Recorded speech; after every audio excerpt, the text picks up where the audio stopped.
Sí, ahí suena la marcha de la vendimia, porque vamos a hablar justamente en el marco de los 90 años de nuestra fiesta máxima. Vamos a ir recordando algunos personajes y es por eso que no podía faltar nuestra vendimia retro. Bueno, me voy para allá porque muy bien. ¿Saben de quién les voy a contar hoy? ¿De quién? Bueno, de la primera reina que tuvo Mendoza, de Delia Larribe Escudero. Ustedes se preguntarán, quizás, ¿conocen mucho la historia de ella personal? No, ¿Cómo poco. llegó a ser reina? ¿Por qué fue elegida? ¿Quién era Delia primero? Bueno, primera en realidad porque fue la primera reina. En ese entonces eran reinas provinciales. Muchos años después, en otra ocasión lo vamos a contar, cuando se declaran reinas nacionales y una legislación hace que a partir de ese año y todas las antecesoras sean también consideradas reinas nacionales de la vendimia. Pero esta vez vamos a hablar y conocer un poquito de Delia, porque muchas veces no conocemos quién está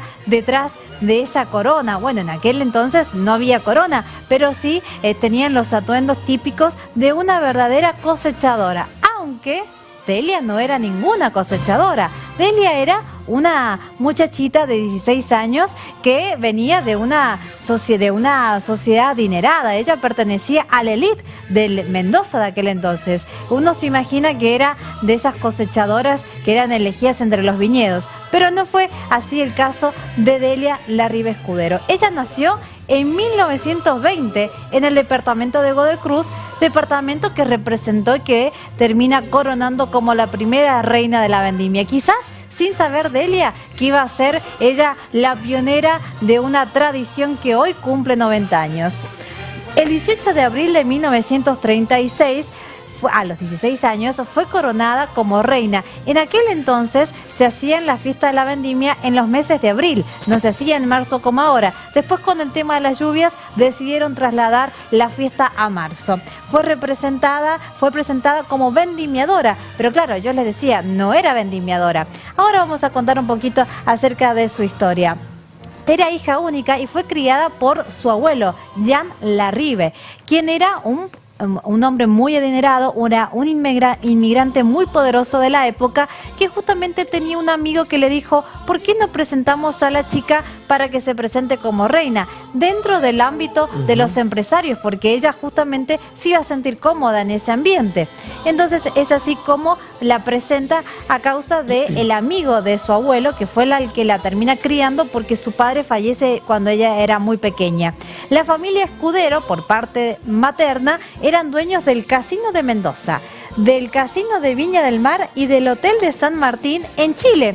Y además tenían una importante flota de camiones y también propiedades sumamente importantes de aquella época. Miren, sí, no era de una élite, doña Delia Larribe Escudero. Vamos a la siguiente, porque también vamos a contarles acerca de cómo ella sigue su vida, ¿no? Ella se casó en 1942 a sus 22 años. Su marido era Jacinto, un hombre sumamente importante, empresario mendocino, millonario, hermano de Juan Gómez. Ustedes se preguntan, ¿quién es Juan Gómez? ¿Quién es Juan Gómez? Bueno, ¿conocen el edificio Gómez? Sí. Donde Canal 7 empezó a transmitir sus primeras imágenes a todo Mendoza. Bueno, aquí tienen al creador, justamente gracias a él lleva el nombre del edificio Gómez.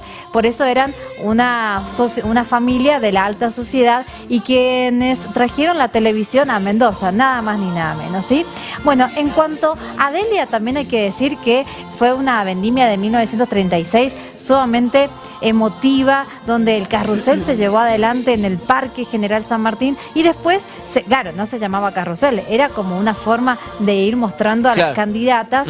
Tiempo después sí se empezó a elegir a las verdaderas vendimiadoras, pero siendo Delia la primera, decidieron elegir 16 años. Medía 1,56 m, se llamaba la atención su tez blanca, sus cabellos oscuros y sus ojos color marrón, que hacían que se resaltara ante su tez blanca. ¿Y sabés si participaban ya por departamentos? No, imagino que no. Sí, eran por departamento. Claro, eran por departamento. Recordemos que no participaban todos los departamentos, Malargüe no existía. Un tiempo después fue incorporado al departamento de Malargüe, como no solamente en el territorio provincial, sino también en la vendimia, como así también hubo cambios de nombre de los departamentos. Por ejemplo, La Paz. La Paz no siempre se llamó La Paz, y en un momento también tuvo ese cambio de nombre y de esa manera, bueno, se Y fue Capital llevando. que participó hace poquito, recordemos, ¿no? Vos sabés que Capital en algunos años participó como, o sea, en la elección. En la elección. En años muy importantes. Después termina siendo anfitrión, como siempre, Capital, y posteriormente termina Se participando. decía que también tenía que ver con que no tenía viñas. Claro, no había, exactamente. no se había desarrollado Lo la mismo pasaba industria. con Malargüe. Claro, y con Malargüe pasaba algo similar, ¿no? Pero bueno, Delia- la industria del vino está en todos lados. Sí. Mendoza es un símbolo del vino. Delia, hoy su casa está en la calle Cervantes, donde ella habitó. Era una mujer de perfil muy bajo que se dedicó a ser ama de casa y criar a sus hijos. No le gustaba participar de los otros eventos vendimiales, solamente lo hizo en aquella ocasión y daba muy pocas entrevistas. Las entrevistas de la época las hacía Diario Los Andes y hay un posteo, diríamos una nota de aquel entonces, donde ella cuenta cómo es su vida familiar en su casa, pero bueno, teniendo en cuenta que venía de una familia muy millonaria, ¿no? Bueno, lindo recuerdo, Sofi, muchas gracias.